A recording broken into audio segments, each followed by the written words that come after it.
Upcoming, we are going to have our stakeholder panel. We're going to start with Steve because he needs to get going to another meeting. So let me introduce, let me find your introduction, there we go. Steve Buschang. Steve Buschang has 25 plus years of experience working in the environmental sector along the Texas coast. He serves as the Director of Research and Development and State Scientific Support Coordinator for the GLO. Steve currently serves on the Science Advisory Panel for the Coastal Response Research Center, the Board of Directors for the Gulf of Mexico Coastal Ocean Observing System, and the Nexus JET, and the Planning Board for Clean Gulf Conferences, and as the Science and Tech Chair for the Regional Response Team 6. So he's got a lot going on, and we'd love to hear more about your involvement in GoMRI. So okay, Danny, thank you for the introduction. And thank you for your presentation just a moment ago. That kind of helped me out. It's going to probably speed me up along because I was going to throw a lot of accolades toward you and the Sea Grant team for all that you do for me here. So as Danny mentioned, I am the State Scientific Support Coordinator, and I direct the Research and Development Program for our oil spill program here at the Texas General Land Office. Danny, you want to go to the next slide? The Land Office, extremely briefly, there is a lot of components to it. We are the oldest state agency in the state of Texas, but I'm going to focus primarily on our oil spill program because that's kind of where we are all mostly interested in today, but also on our coastal management and our coastal grants programs, which all have nexus to a lot of the GoMRI initiatives and GOMA initiatives that a lot of people have talked about. As you can see from the different program areas underneath these headings, things like the natural resource damage assessment, environmental protections, coastal resources, and those type of things. They rely on a lot of the data, though it may have been acquired through the work done under GoMRI for particularly oil spill research. They use a lot of that same information for a lot of the programs that they work on. The grants programs, particularly the last, the CMP, the Coastal Management Program, and the GOMISA grants, these are actually doing a really good job of extending some of the research that GoMRI actually began. Just a plug-in for them. So again, I'm going to focus on what I do here and what we do with the Oil Spill Prevention and Response Program. If you want to go to the next slide real quick.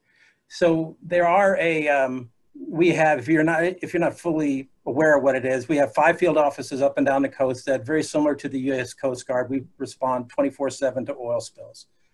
And ever since we came about in 1991, just post the Ixtoc well, which a lot of people have already talked about today. So as you can well imagine, we get a lot of interactions with the public out there. So my first thing I would like to do is throw out the kudos to the Sea Grant folks, particularly Danny, what she does here for us in Texas, and before her it was Chris Hale. These folks answer a lot of the questions that our folks in the field that are dealing with the general public come up with every day.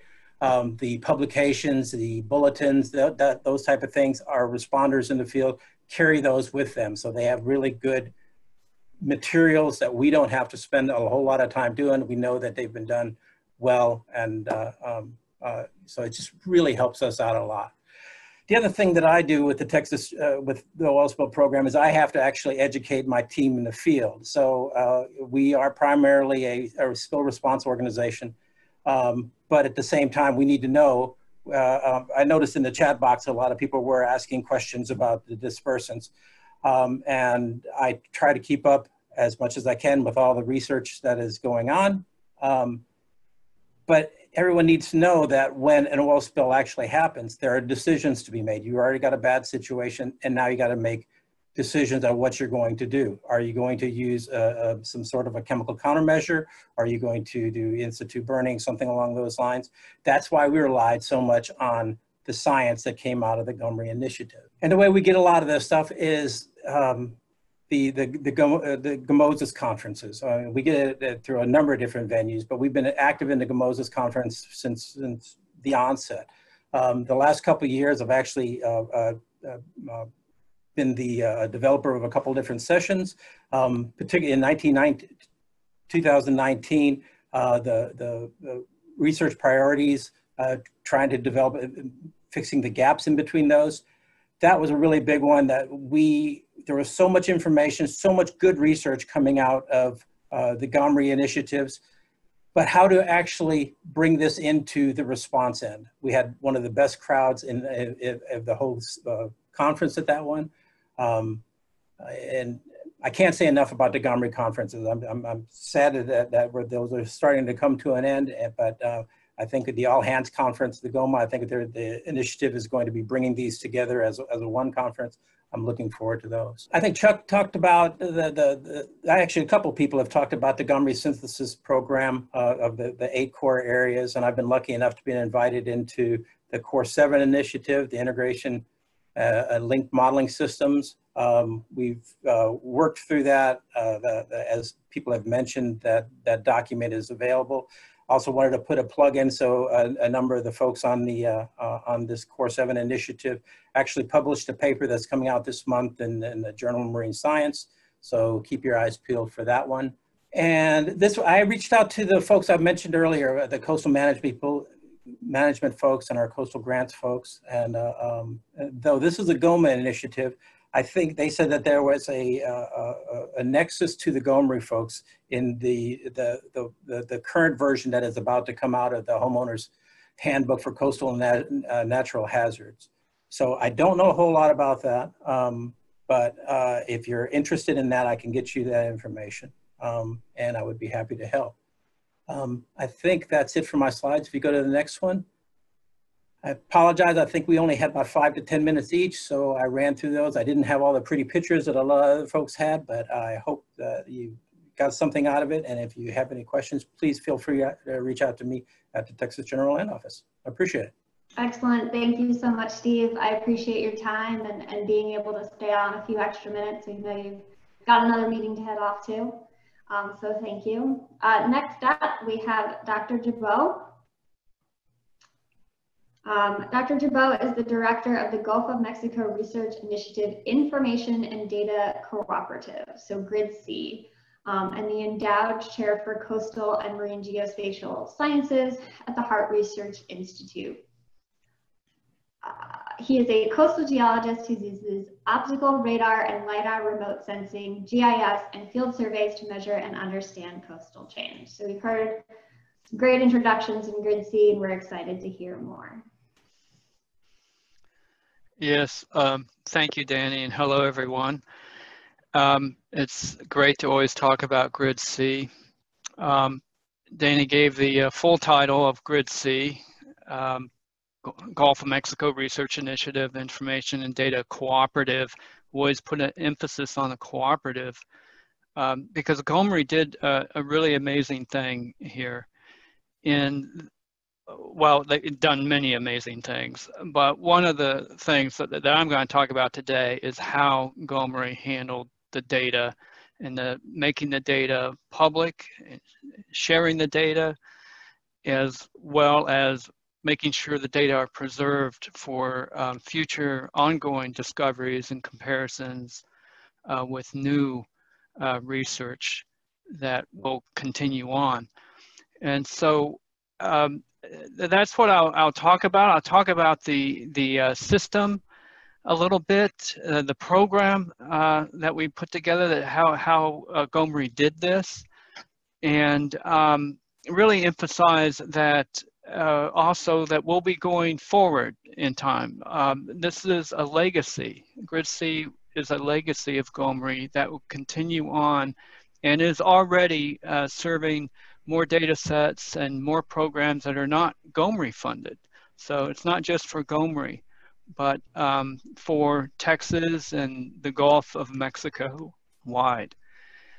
One of the things that was really key to what GoMRI accomplished here is to, through GridC, is to enhance this data sharing culture, to advance the data sharing culture.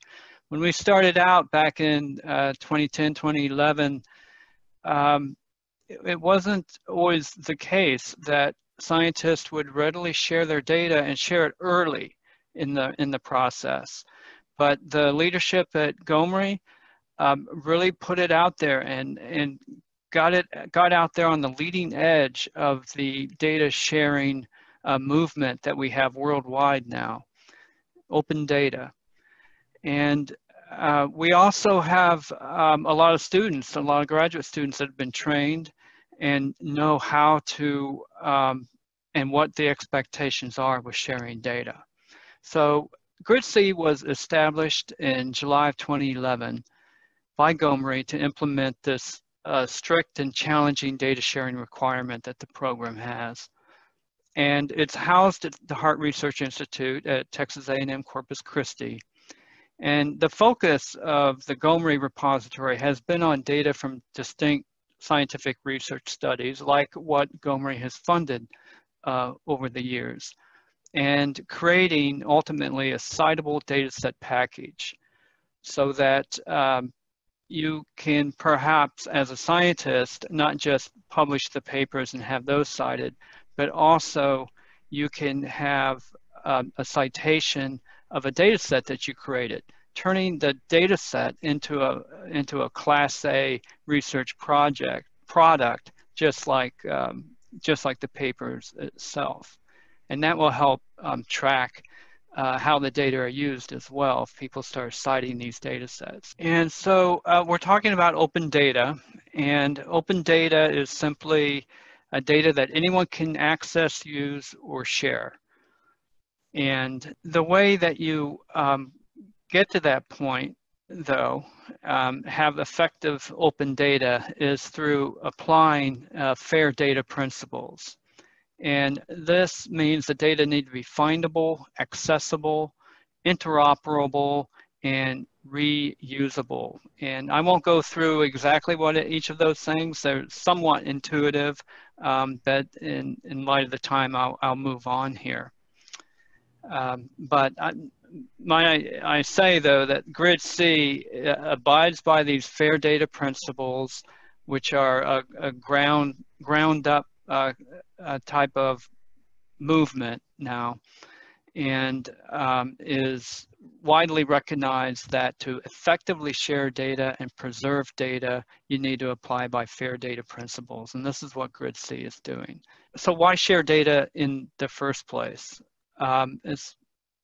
Well, these are some reasons for more resource management purposes. There's a lot of different reasons to share data, but I just picked out a few here that particularly speak to advancing resource management. And first, to collect a baseline of data. Many data sets related in time and place cannot be reproduced. And so you need to save those baseline conditions, particularly if they're field data, so that they can be compared later on. Need to increase efficiency through sharing data. And this is to reduce redundancy, get an economy of scale. If you know what's been collected or what's being collected, maybe you could adjust your research. And take advantage of complementary measurements as well. And then transparency is very important these days.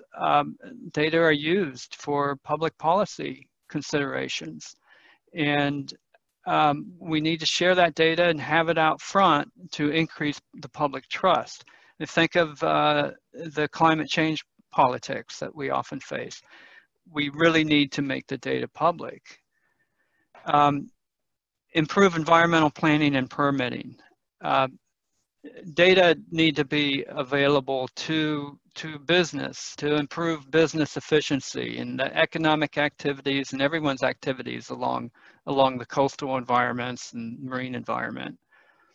And some examples of this in Texas are the resource management codes. And science, as I mentioned, is used to inform policy.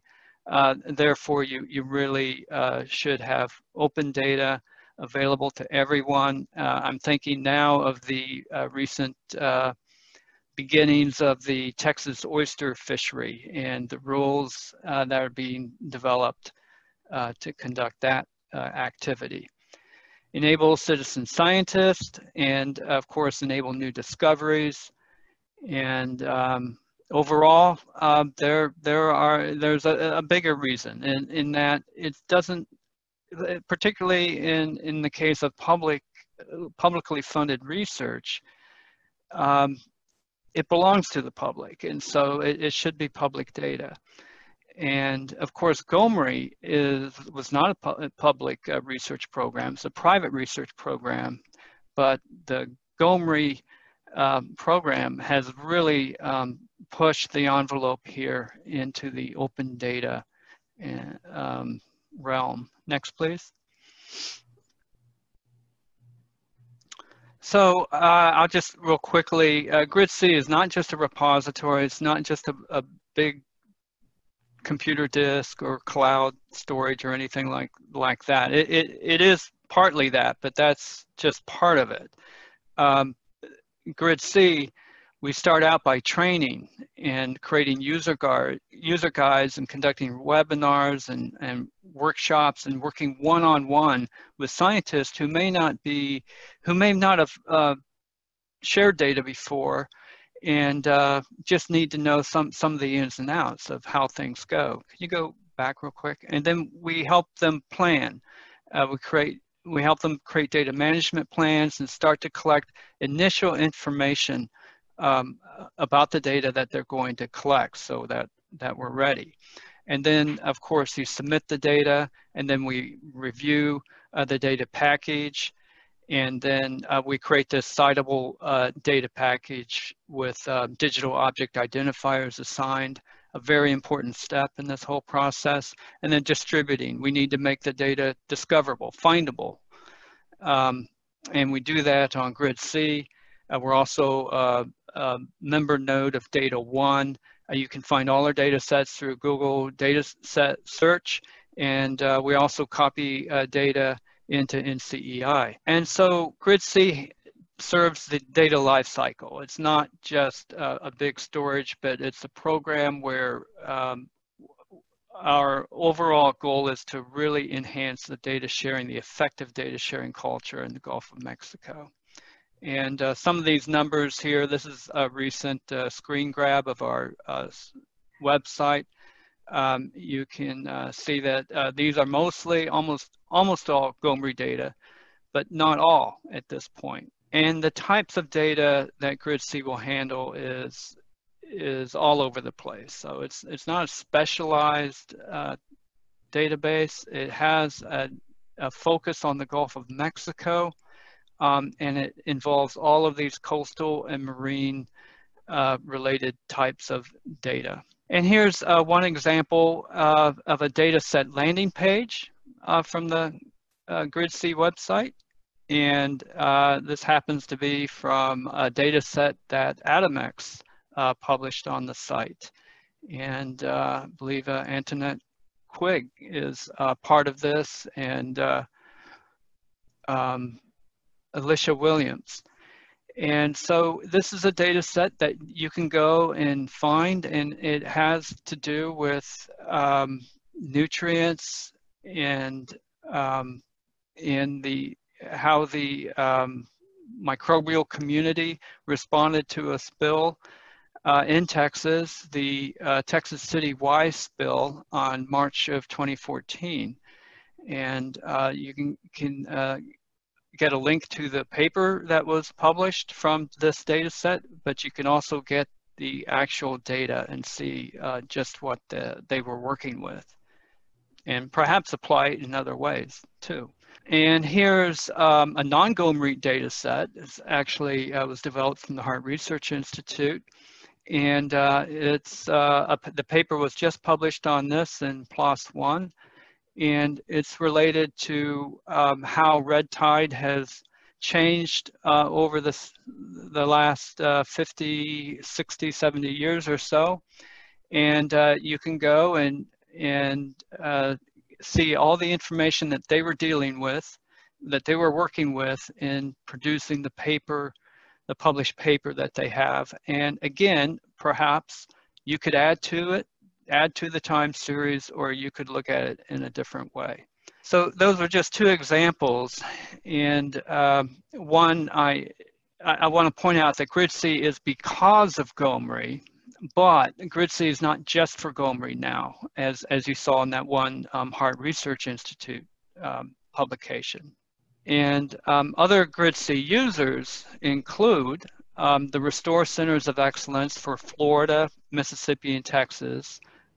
All the data from the research that those programs produce are being served by GoMRI, as well as their researchers are being served by GoMRI also with that training and data management planning that I spoke of and tracking. A NOAA Cooperative Science Center called the Center for Coastal and Marine Ecosystems.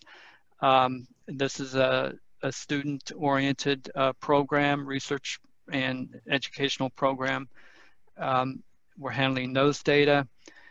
Individually funded researchers approach us, and some of those data sets are in GridC. The Heart Research Institute is working on putting all their data sets into GridC. And very importantly, the Gulf Research Program, which is another Gulf-wide research program ran by the National Academies of Sciences, Engineering, and Medicine, is using GridC much the same as GoMRI. Use GridC and for the reasons that GridC was developed in the first place. And this is a web shot of the GridC webpage for the Gulf of Mexico Research Program. So we developed a GRP page for them and for their various programs.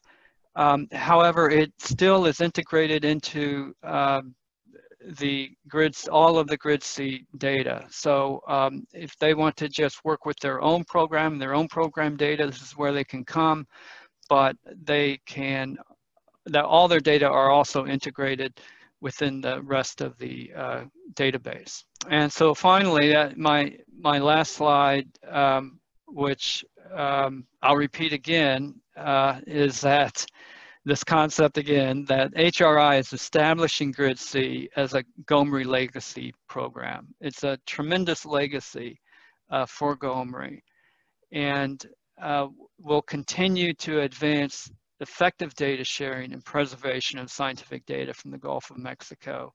And HRI is very much behind this effort, and we have our other partners out there as well with the Centers of Excellence and the National Academies, and we are developing other partnerships too. So thank you very much. Thank you very much. It's great to hear about the legacy of GridC, and we're looking forward for all the other legacies coming up. So we are running a little late on time. So if you do have any questions for our past two panelists or our next, Mr. Wood, please just type them in the chat box, and I will follow up with an email and answer as many of them as I possibly can. So next, we have Mr. Wood. Tony is the director of the National Spill Control School at Texas A&M University in Corpus Christi. Mr. Wood brings a background of more than 30 years of experience in hazardous waste, environmental sustainability, and environmental business development. By providing students with the opportunity to work with the latest oil spill equipment, he is building a strong network that stands ready to save our resources from potential danger. So with that, I will let you get started. Thank you, Danny. I want to also give a great deal of thanks to all of the presenters that have come before me today. Every single one of them has given me things to think about, to share with my audiences. I do want to point out that we share a parking lot with well, share a building with you and share a parking lot with Hart Research Institute there at the Texas A&M University Corpus Christi campus. But the Spill Control School, the National Spill Control School, has been there for since 1977. And we have a variety of programs that we offer related to oil spill response training. We, until this year, have prided ourselves in a great deal of hands-on training, and have been able to just in the last 2 months have been presenting webinars to discuss oil spill response theory. And we hope to resume our oil spill drills and exercise classes in the very near future, COVID issues notwithstanding. The kind of science that the presenters earlier today, all of the GoMRI researchers have done over the last 10 years are the kind of things that we take often after it's been massaged and developed into more available for the public kind of resources. The PowerPoints that you guys develop, the videos, the journey to planet Earth, the dispatches from the Gulf, are something we use in just about every oil spill class. And those are the kind of things that we can make useful. Danny, go on to the next slide, please. You know, we've been around for a while. We've trained a lot of folks. Now, the difference, I think, between other presentations today, including those that we're talking about outreach and that kind of thing, is many of you are reaching academic students. About half of our students are college students. The other half are industry, government. We've got people from the Coast Guard. We do training twice a year up at the OMSET facility in New Jersey, except for this year, of course. And we have people that come in for training from around the world. We've literally trained people in 14 countries in every continent on the planet, including Antarctica, that, you know, they get the training in Corpus and then they go to Antarctica for 6 months. Go ahead, Danny. I'm going to try to keep this moving pretty fast.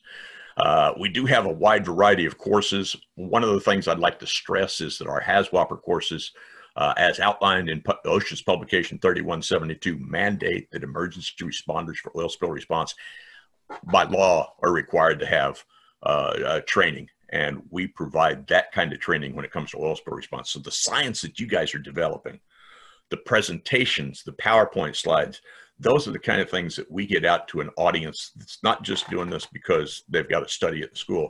These are the folks that are out there working with refineries and chem plants and pipelines and railroads that we share our training with, including things like SCAT, Shoreline Cleanup Assessment Team activities.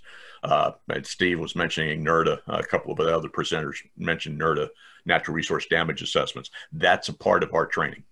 We have some very clear mantras that we like to follow.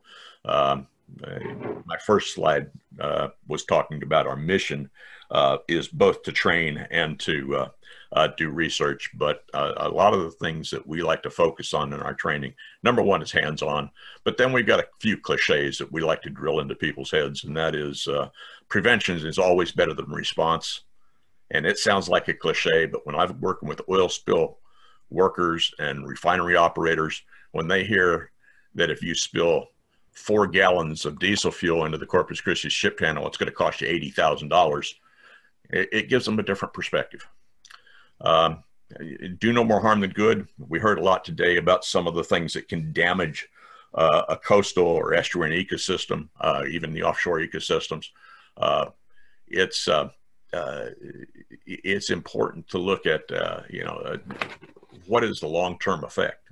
One thing I didn't hear mentioned today was the outflow of fresh water over the Atchafalaya during Deepwater Horizon that wound up doing some harm to the oyster reefs and so forth off of coastal Louisiana. And we like to focus on efficient recolonization. And that's some of that academic research that I heard about earlier today, and I've heard about for years now, has actually been things that have focused on what went wrong. And what we like to focus on is okay, this is what went wrong. How can we make it so our response is better next time? This is really talking about how we support GoMRI research. We really believe in everything you guys are doing. And the other side of that is that outside of our classroom door at the university, we've got a rack of the oil spill science brochures that Danny keeps us in good supply with. And we like to use the videos that have emanated from these programs. I should also mention that after the presentation today, we've had a lot of good presentations, but I do want to mention that we've also benefited from BP giving us about $500,000 worth of equipment after the spill was wrapped up in the Gulf. So I think somebody just put out the electronic shepherd's hook here. So we are located in an ideal location. It is the largest petroleum exporting port in the United States. Corpus Christi is. We have Coast Guard. We have 3 Coast Guard stations. We've got 4 oil spill response organizations locally, and we do have good synergies with all of those industrial operations. And it's a different kind of outreach than many of the other presenters have talked about today. We reach not only the oil field workers and the oil industry workers, but we also reach a lot of fishermen and folks like that. Go ahead, Danny. That may be okay. Yeah, that was the last slide. Are there any questions? Well, I'll just leave it to you guys to wrap it up, Danny. That'll work. Well, thank you, Tony. I appreciate it. Apologies for any of the rushing the last minute. Thank you guys for staying with us this long. We have a few wrap-up comments from Dr. Plotkin. And thank you, everyone, for all of your comments and questions in the chat box. If you have more, please put them in there, and I will be sending out an email with this recording and answer all of those questions. So thank you so much for sticking with us, and really appreciate it. So I'll turn it over to Pam.